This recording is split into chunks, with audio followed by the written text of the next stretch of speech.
Spoken ইংলিশে কখন উইলের ব্যবহার করব, কখন উড হবে, আবার কখন উইল হ্যাভ বলতে হয়, কখন উড হ্যাভ বলতে হয়, এটা নিয়ে কম বেশি সবাই আমরা কনফিউজড থাকি। তাই আজকের ভিডিওতে এই কনফিউশন আমি 100% দূর করার ট্রাই করবো ইনশাল্লাহ। সো ওয়েল, হ্যালো এভরিওয়ান, আসসালামু আলাইকুম, welcome back to my YouTube channel English with Hasnaina. I hope you are doing well by the grace of almighty Allah. Let's dive into the video. ভিডিওটা একদম শুরু থেকে শেষ পর্যন্ত দেখার ট্রাই করবেন, তাহলে সকল কনফিউশন দূর হয়ে যাবে। দেখুন, আমি জানি তারা আসবে। এটা কি? তারা আসবে, এটা হচ্ছে ফিউচার সেন্টেন্স। ফিউচার সেন্টেন্স, কিন্তু এটা কিসের সাথে রিলেটেড? প্রেজেন্টের সাথে। যে আমি জানি, এটা কি প্রেজেন্ট? বর্তমানের কথা বলা হচ্ছে। আমি জানি, আই নো। আমি জানি তারা আসবে, তাহলে কিভাবে বলবো? They will come. They will come. আমি জানি তারা আসবে। এটা হচ্ছে সিম্পলি ফিউচার সেন্টেন্স। তারা আসবে, দে উইল কাম। কিন্তু আমরা যদি বলি আমি জানতাম তারা আসবে, দেখুন এখানেও তারা আসবে, আবার এখানেও তারা আসবে। তারা আসবে, এটার জন্য কি আমাদের উইল ব্যবহার করা উচিত? না। কেন না? কারণ এখানে বলা হচ্ছে যে আমি জানতাম, তাহলে এটা কি পাস্ট হয়ে যাচ্ছে না? আমি জানতাম, এটা কিন্তু আর ফিউচার থাকছে না বা প্রেজেন্ট থাকছে না, এটা কি হয়ে যাচ্ছে? পাস্টের একটা সেন্টেন্স। আমি জানতাম তারা আসবে, মানে তারা অলরেডি চলে এসেছে। আমি জানতাম তারা আসবে, তার মানে এখানে আমাদের কিভাবে বলা উচিত? I knew. ওকে, এখানে কি হবে? আই নিউ, আমি জানতাম তারা আসবে। এখন যেহেতু এটা কি হয়ে গিয়েছে? ফার্স্ট। এই ফার্স্টের জন্য আমরা উইলের পরিবর্তে এখানে কি করব? উডের ব্যবহার করব। ওকে, এখানে কি হবে? Would. I knew they would come. এখানে কি হবে? They would come. আমি জানতাম তারা আসবে। Okay, I knew they would come. আরেকটা ব্যবহার হচ্ছে, সেটা হচ্ছে যে বাচ্চারা বিকালে মাঠে খেলবে। এটা কি? তারা খেলবে, এটা হচ্ছে ফিউচার। তারা খেলবে। ওকে, তাহলে এটার জন্য আমরা কি ব্যবহার করতে পারি? উইল ব্যবহার করা উচিত। ফিউচারে এই কাজটা ঘটবে বলে আমি শিওরিটি দিচ্ছি, তখন আমরা উইল ব্যবহার করি। তাহলে বলতে পারি দ্য চিলড্রেন খেলবে, তাহলে কি হবে? The children will play. Will play. Will হচ্ছে একটা মডেল ভার্ব, এবং মডেল ভার্বের পর সবসময় ভার্বে বেস ফর্ম ব্যবহার করতে হয়। The children will play. কোথায় খেলবে? মাঠে, তাহলে ইন দ্য ফিল্ড। খেলবে কখন? খেলবে বিকালে, তাহলে বলতে পারি ইন দ্য আফটারনুন। কিন্তু যদি সেন্টেন্সটা আমরা এভাবে বলি, বাচ্চারা বিকালে মাঠে খেলতো, মানে এটা হচ্ছে পাস্টের কোনো একটা হ্যাবিট।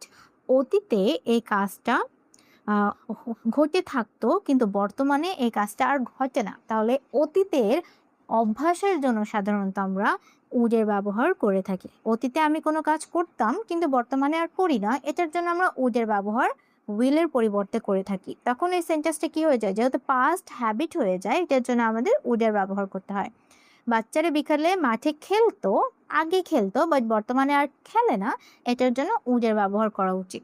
আমরা বলতে পারি the children would play in the field in the afternoon. Will এবং উডের দুইটা ব্যবহার জানলাম। একটা হচ্ছে যখন আমরা ফিউচার নিয়ে কথা বলবো তখন উইল ব্যবহার করব, এবং যখন আমরা পাস্ট নিয়ে কথা বলবো, পাস্ট সেন্টেন্সের জন্য আমরা উডের ব্যবহার করব। I knew they would come. আমি জানতাম তারা আসবে, তাহলে এটা পাস্ট সেন্টেন্স, এটার জন্য উইলের পরিবর্তে আমাদের উডের ব্যবহার করতে হয়।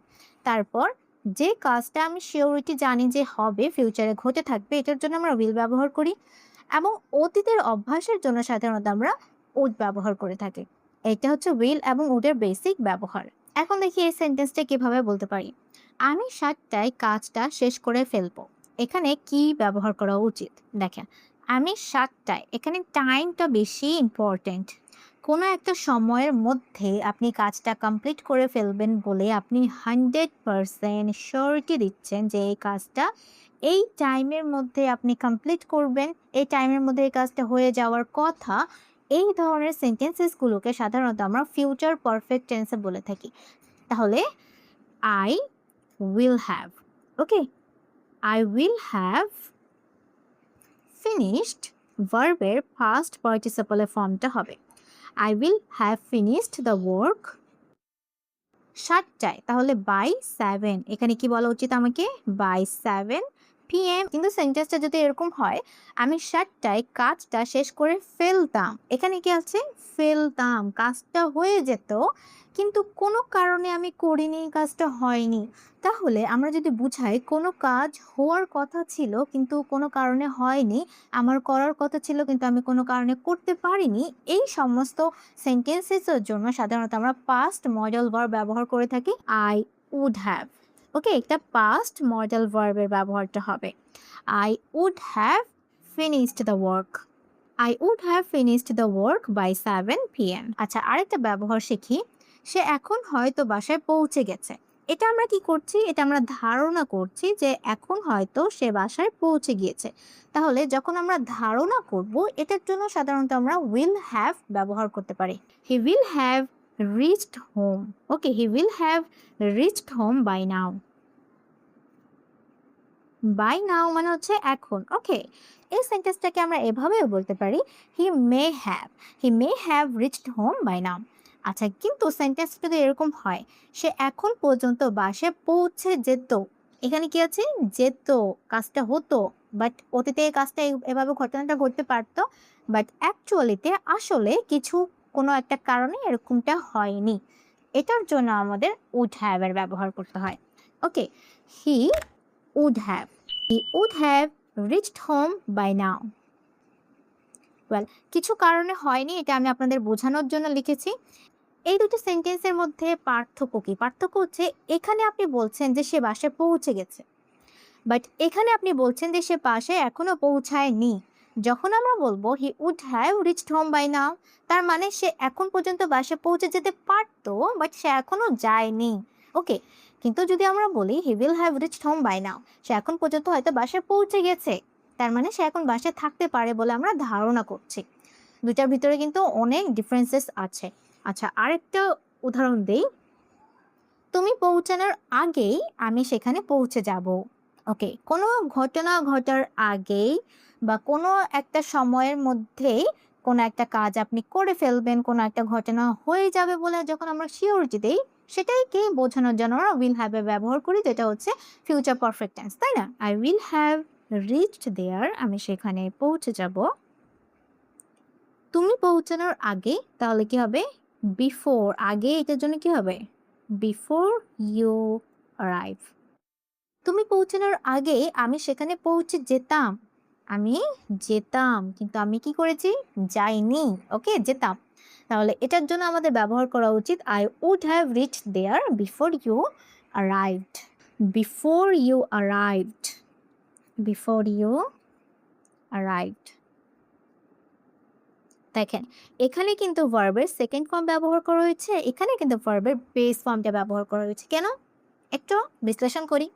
তুমি পৌঁছানোর আগে আমি পৌঁছে যাব, আমি পৌঁছে যাব, তারপর সে আসবে। তাহলে এটা কোন টেন্স? প্রেজেন্ট টেন্সে থাকবে, কারণ পাস্ট তার হচ্ছে না, সে এখনো আসে নাই। বাট এখানে সে অলরেডি চলে আসছিল, আমি পৌঁছাই নাই, এটাই মিন করছে। I would have reach there before you arrive. তুমি আসার আগে আমি সেখানে পৌঁছে যেতাম, কিন্তু আমি যাইনি। তাহলে উইল হ্যাভ কখন হবে?